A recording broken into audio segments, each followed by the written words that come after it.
say some people are famous pretty much for posting pictures of themselves, sometimes wearing nothing at all. Now, one commentator has noted that on the same day Kim Kardashian was pictured sitting naked in a tree, there was news of an alleged sex scandal at an Adelaide college. There, the students are facing charges for filming and sharing sexually explicit material. So, is this proof that the pornification of society is affecting our kids? It's our Daily Dilemma, and Alison Stevenson is here from the Daily Telegraph. Hello, Hi. Hello.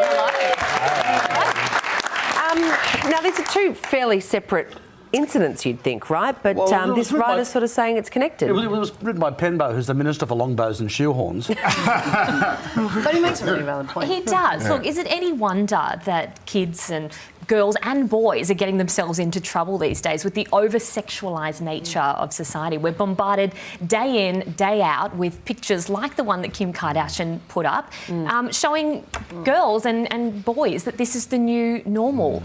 I mean, you know, social media has pushed the boundaries so far these days that there almost isn't a boundary anymore. So boys now are thinking that it's normal to ask girls for sexually explicit images of themselves, and girls are responding for fear of being dumped. It's really scary. Penbo is one of those. I was just going to say, Penbo is one of those writers who, no matter what I think about anything, he always makes you think again. And, he makes the point that it's an incredibly lot. He says, obviously, these two things are completely unrelated, but it is an extraordinary, that haven't caused each other, obviously, directly. But it is just.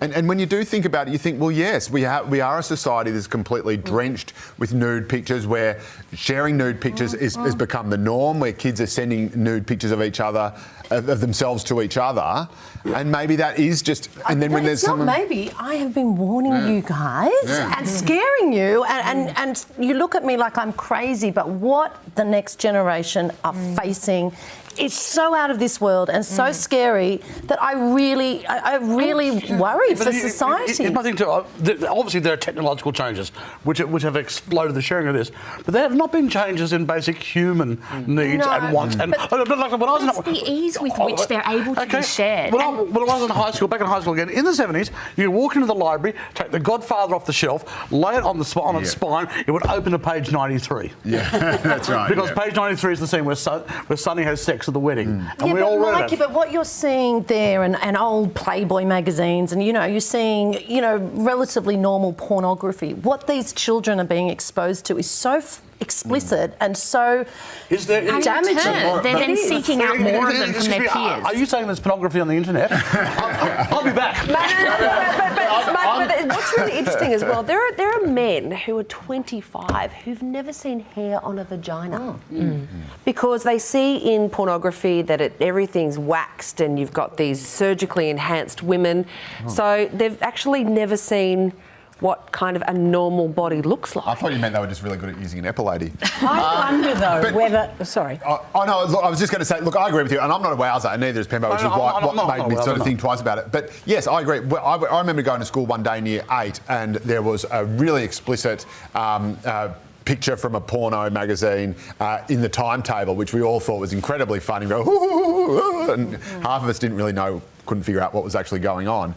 But that was one image that I will always remember for the rest of my life. I would probably get, even just from spam bots on my Twitter feed, I would probably see 10 pornographic images a day now. This is how boys and girls are relating to each other in their bedrooms at home. That's right, yeah. It's not going to the library or seeing one image at school. It is infiltrating every different facet of their lives. It's gone from taboo to normal. Consequences. I mean, there are kids as young as 15 being put on the sex offenders list. I mean, what that's going to do to their careers, to their reputation, to their future prospects is really scary. And that's one other thing. So it's not only what do you do and how do you pull it back in, because you can't, once the cat's out of the bag, it's out of the bag, but dealing with children realising that what they're passing around in chat rooms, and I've seen it, 9-year-old boys in chat rooms, what they're seeing and exposed to. That's not good. And it's actually illegal, what the sharing of it. So the ramifications are going to be huge. I do wonder, though, whether the pendulum will swing the other way with the next generation, not your children's generation, but their kids, because I can remember years ago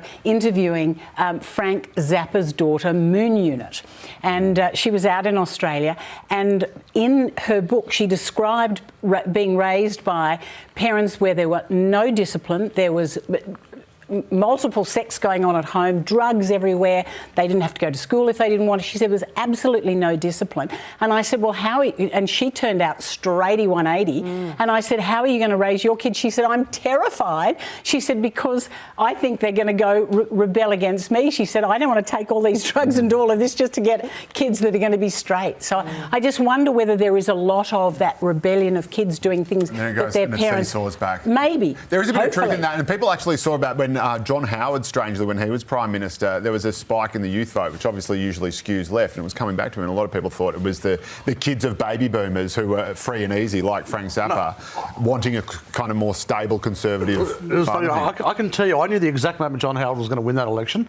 I was doing an outside broadcast from Sydney University. New band from Queensland called Powderfinger had just come down and play a gig. And I made a joke about John Howard in front of 800 students, and they booed me. and I remember walking off stage and went, Howard's going to beat Keating. Is that right? Yeah. Because everyone's going, oh, come on, he's just like our granddad. It's like we all know. To your point, though, I think it'll be interesting to see what Northwest, Kim Kardashian's daughter, is sharing online in 20 years' time, and to see if she's learned any of the lessons from her mother and all of her aunties. Great point. Ali Stevenson from news.com.au. Oh, Daily Telegraph.